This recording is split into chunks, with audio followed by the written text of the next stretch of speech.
Johannes se prépare. Ils sont pas beaucoup pour l'instant dans les tribunes, mais normalement sur le week-end ça devrait être bien différent, avec beaucoup de monde pour dire au revoir, je pense, à Marthe Olsbourg-Reuseland, on l'espère en tout cas.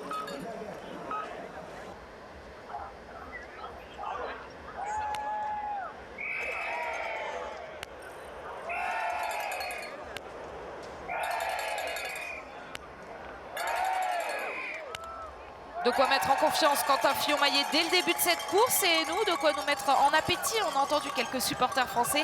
Ils devraient être de plus en plus nombreux tout au long du week-end. Johannes Beu arrive pour son premier tir. Ouais, il a mis 13 secondes à tout le monde en ski, vous le voyez, il a 20 secondes d'avance sur celui qui est actuellement en tête à la sortie du tir, c'est Rastor Gouyev. Rastor Gouyev, il avait le 6e temps du premier tour.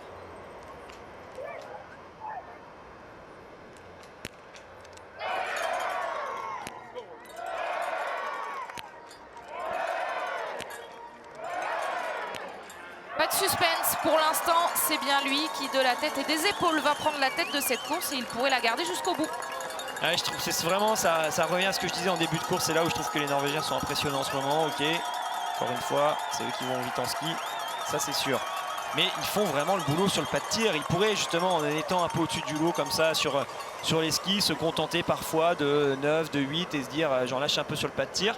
Mais j'ai l'impression qu'ils sont tellement en train de se battre entre eux pour vouloir à tout prix gagner, qu'ils sont obligés de rehausser leur niveau. Et donc voilà, on le voit hein, sur les tirs debout, on a déjà les scores finaux de Sturla et de Christiansen. C'est un 10 et un 9. Là, Johannes est parti avec un 5 sur 5. Il va donc jouer lui aussi le 10 sur 10. Christiansen, lui, à 26 secondes.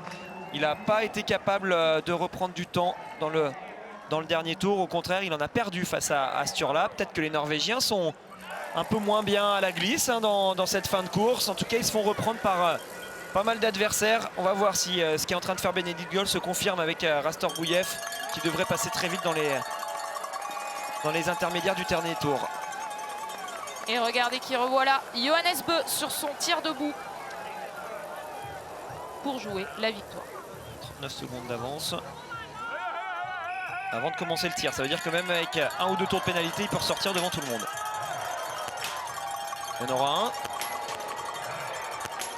il n'y en aura qu'un.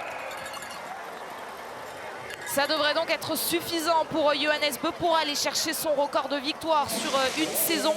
Il est pour l'instant à 16, record égalé. Son propre record est égalé. Est-ce qu'il sera à 17 à la fin de la journée? C'est ce qui va nous occuper bien sûr, alors que Vetle Christiansen donc arrive avec 14 secondes de retard sur la Laigred. Encore une course très solide hein, de la part du Norvégien, qui réalise la meilleure saison de sa carrière, de son propre aveu. Il est toujours actuellement 3e du général. Mais ils ne seront pas sur le podium hein, les deux, car Benedikt Göll est maintenant bien devant. On le voit, Rastor Gouyev vient de passer devant Sturla Laigred. Il est à 6 secondes de l'Allemand, mais il passe désormais devant les Norvégiens.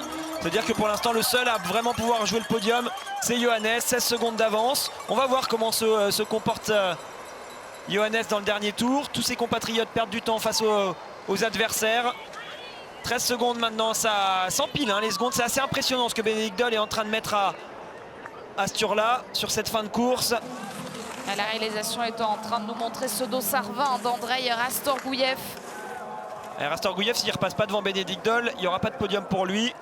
Et sur le dernier intermédiaire, il était à 13 secondes. Donc normalement, l'Allemand devrait rester tranquille. Allez, Fabien, lui, peut venir se mettre à la bagarre pour ce podium, mais pas le choix. Il faut faire le sans faute.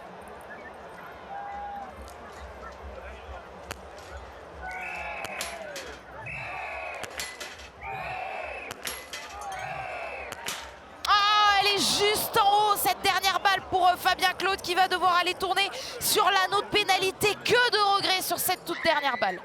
En attendant l'arrivée de Quentin Fillon-Maillet, eh bien voilà, on avait des interrogations sur le Français qui faisait son retour avec ce premier 10 sur 10 de la saison sur un sprint pour Quentin Fillon-Maillet. De quoi lui redonner le sourire et de quoi bien sûr lui redonner des espoirs pour la poursuite qu'on suivra dès samedi. Ça fait une course très correcte hein, pour ce retour pour Quentin. Il est à 30 secondes du meilleur temps de ski détenu actuellement par Benedikt Göll. On verra si ça reste comme ça après l'arrivée de Johannes. Johannes, il est en train de s'envoler. Vous le voyez passer sur les intermédiaires. Il devrait avoir une sacrée avance. 26 secondes sur Benedict Doll. Il faudra donc attendre le passage de Ponsi Luoma pour voir si le Suédois est capable aujourd'hui de challenger le Norvégien. Et Johannes, lui, est toujours avec ses 26 secondes d'avance. Ponsi Luoma n'est pas encore passé sur l'intermédiaire des 8,4 km. Alors bien sûr, il n'y a pas de suspense sur ce globe de cristal, sur ce petit globe du sprint non plus, mais quand même, la saison de tous les records, Johannes Bö continue de l'écrire. Il aura remporté tous les sprints cette saison. Et surtout, il aura remporté plus de victoires que n'importe quel autre biathlète sur une même saison de biathlon. Pour l'instant, le record, il était à 16 succès. C'est lui qui l'avait lors de la saison 2018-2019. Mais c'est bien un 17e succès qui est en train de se dessiner aujourd'hui pour Johannes Bö. Devant son public, devant cette tribune à Oslo, chez lui, il vient peut-être de faire ce qu'un biathlète n'avait jamais réussi à faire, remporter tous les sprints d'une même saison.